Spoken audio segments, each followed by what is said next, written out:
Iowa Republican Senator Joni Ernst seems unbothered about the outrage over her response to concerns about Medicaid cuts hurting people.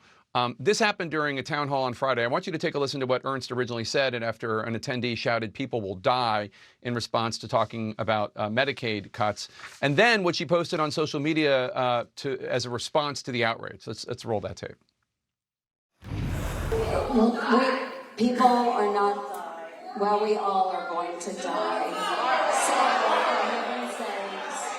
I made an incorrect assumption that everyone in the auditorium understood that, yes, we are all going to perish from this earth. So I apologize.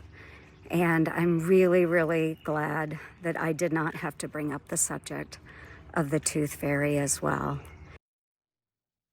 So we only have a minute, so I have to allot only 30 seconds per. But Scott, you think that doubling down on that and kind of going into the trolling realm, if there's not a better term for it, is the right way to handle this? I wouldn't have posted the follow-up video. In fact, the answer she gave in the town hall, the first 98% of it was correct. She was talking about taking illegal immigrants off of Medicaid. She was talking about the need for work requirements.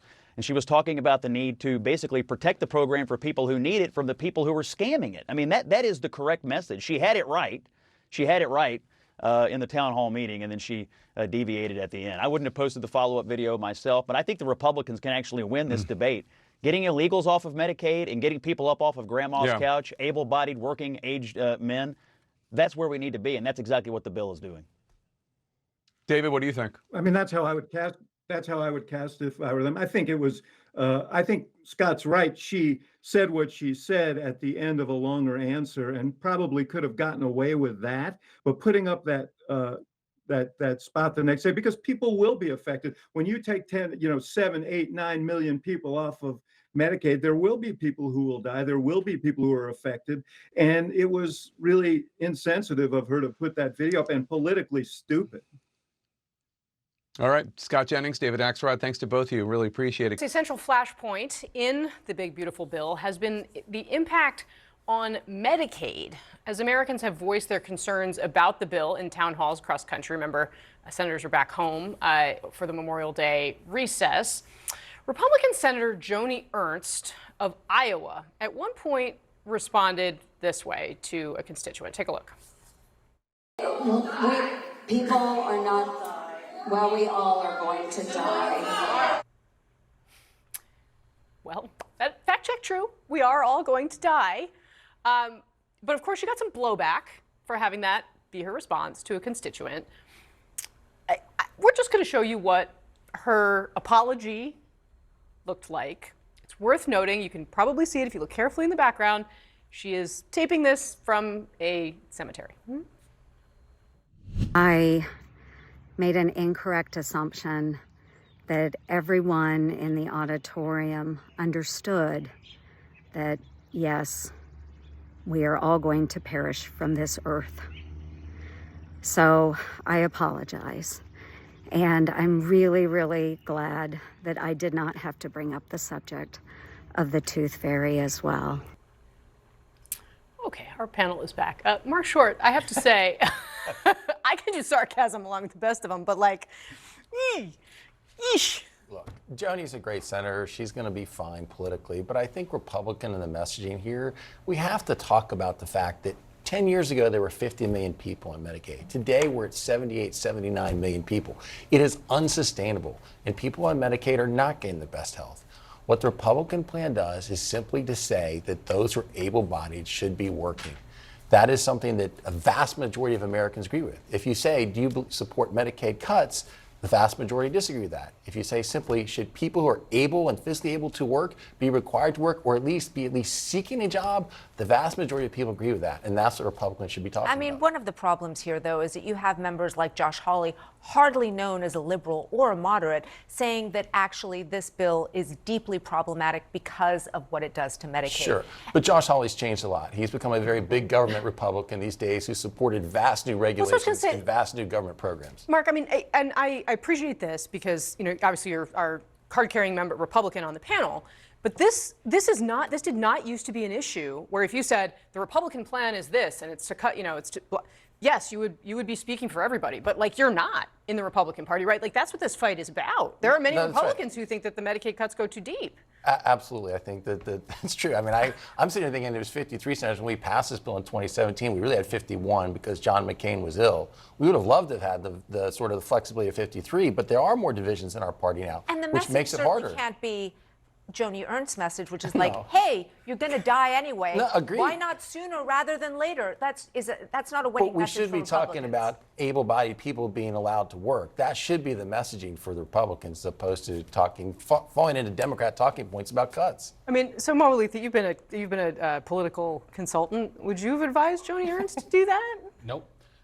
But I'd say, like, it does tell us a lot about the times, right? It does tell us that in today's political world, in today's media environment, the driving ideology for a lot of folks is simply troll, right? Like that becomes the ideology. It's to own the libs, it's to mock your opponents, it's to mock your constituents. Fairly, Democrats are doing this too. This isn't just something on the right, this is something on the left too.